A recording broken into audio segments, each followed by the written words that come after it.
Every successful person on YouTube says wake up at 5 a.m. Gary Vee says it. David Goggins says it. Every productivity influencer, every entrepreneur, every. I went from broke to millionaire story. They all have one thing in common. They wake up at 5 a.m. And for years, I listened to this and thought, okay, maybe that's the secret. Maybe the reason these people have built what they built is because they start their day when everyone else is asleep. So I decided to actually test it. 30 days, every single day. Alarm set for 5 a.m., no excuses, no skipping, weekends, 30 days straight. And I'm going to tell you exactly what happened, day by day, honestly. Because the results were not what I expected, not even close.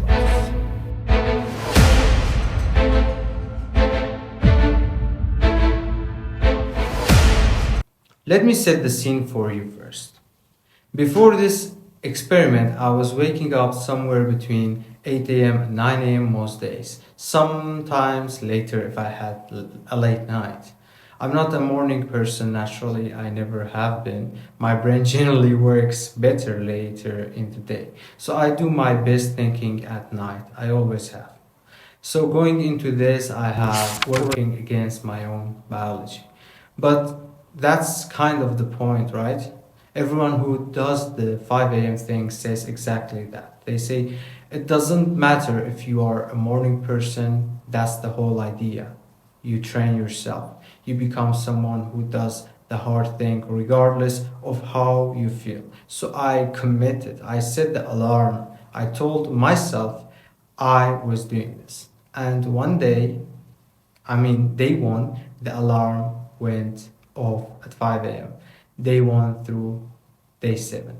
I want to be honest with you about what 5 a.m. actually feels like when you are not used to it.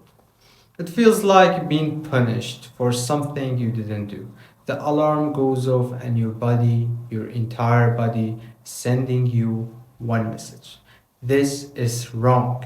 This is not right. Go back to sleep. Everything feels heavy. Your eyes physically hurt.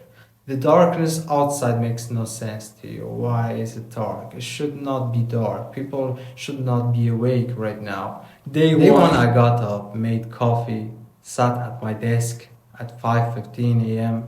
and just stared at the wall for about 20 minutes because my brain was not operational yet. I'm not exaggerating. I generally could not think clearly. By 6 a.m., I was slightly more human. By 7 a.m., I felt like myself. But here's what I noticed on day one that I didn't expect. By 2 p.m., I was exhausted in a way I'd never experienced before. Not tired, exhausted. Like my body had run out of something and was now demanding it back. Day 2 was the same, day 3 was worse. By day 4, I started to understand why people say the first week is the hardest because I genuinely felt like my body was at war with my decisions. I was getting things done in the morning. Technically, I was awake, I was at my desk, I was working, but the quality of the thinking was not good. I was making decisions slowly. I was writing things and then reading them back and thinking, this is not my best work. The quantity of hours was there, the quality was not. And I started to wonder, is this actually the point? Is it supposed to feel like bad or am I doing something wrong? Day 8 through day 15. Something shifted around day 8.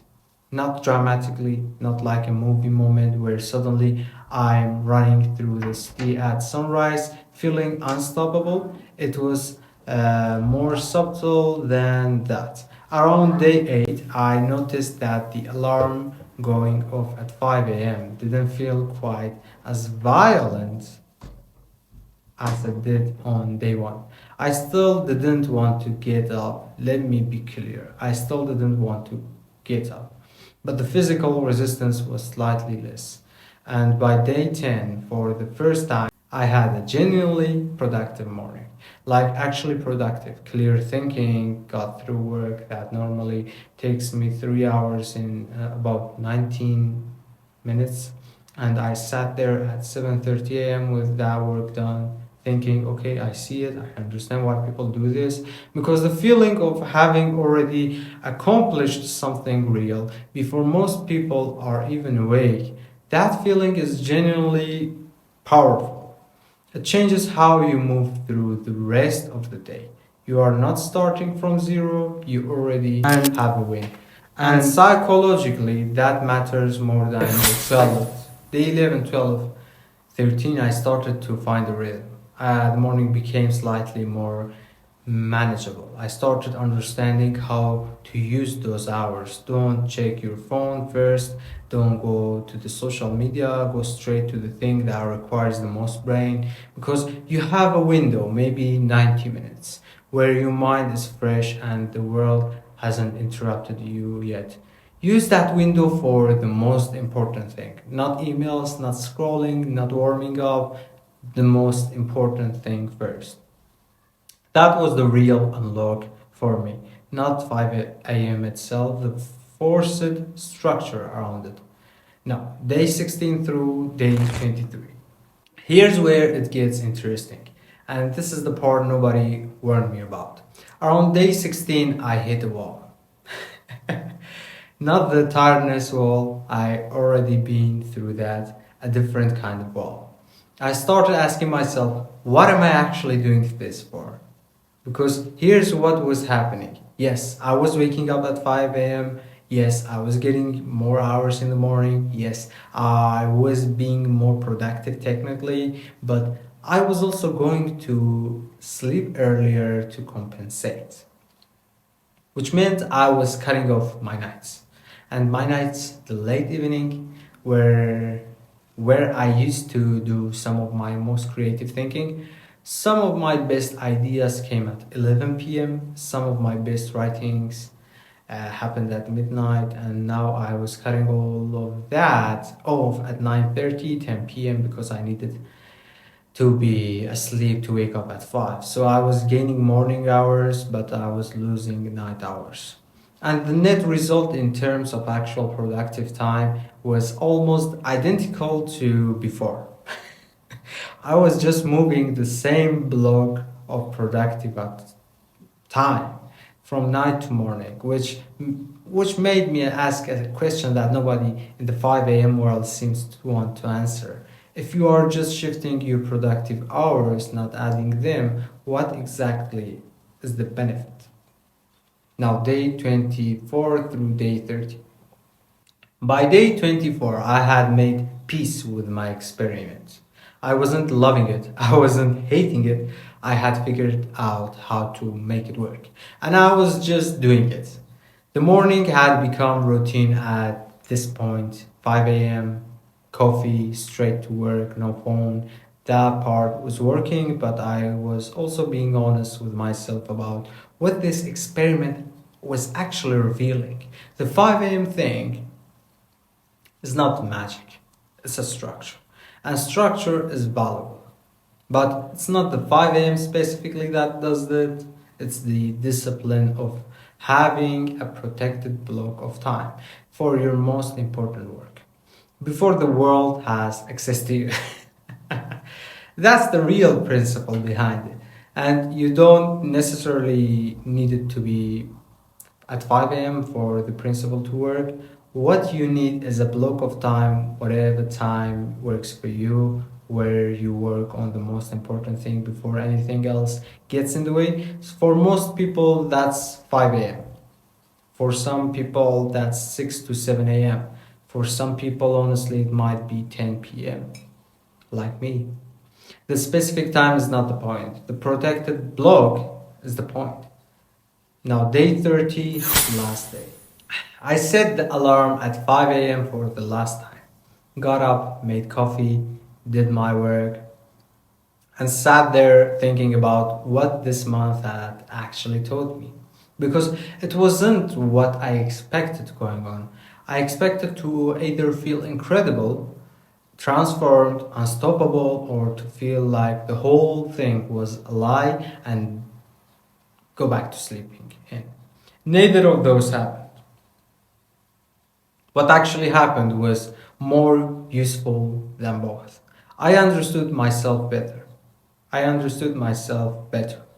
I understood how my energy works across the day. I understood what my most productive window actually is. I understood the difference between quantity of time and quality of attention. I understood that discipline is about decision, not the feeling. Because for 30 days, every single day, I made a decision that my body disagreed with, and I showed up anyway. Not because 5 a.m. is magic, but because I said I would. And I did. Yeah. And there's something that built in you when you do that, something quiet and real, not confidence in the loud, performative sense, something deeper than that. A kind of private knowing that when you say you are going to do something, you actually do it. That's worth more than the morning hours. That's worth more than any productivity hack. The proof to yourself that you can be trusted to do what you decided to do, that's the real result of the experiment. So, should you do the 5 a.m. morning routine? Here's my honest answer. If you are someone who naturally functions well in the morning, yes, structure that. Protect it, use it. If you are a night person, like me, don't force 5 a.m. just because someone on YouTube said so. Instead, find your best window, the time of day when your brain is sharpest, when ideas come clearly, when the work feels easier. And then protect that time like it's the most valuable thing you own. Because it is. The 5 a.m. people aren't successful because they wake up at 5. They are successful because they found a way to protect their best hours from destruction. And they do their most important work in those hours. Do the same thing at whatever time that is for you. That's the real lesson. Not the alarm, the intention behind it. Alright, that's my 30 days. If you have tried the 5 a.m. thing, I want to know, did it work for you or did you feel what it felt? Drop in the comments. And if you haven't tried it, are you going to? Subscribe if you want more honest experiments like this. I've got more coming. I'll see you in the next one.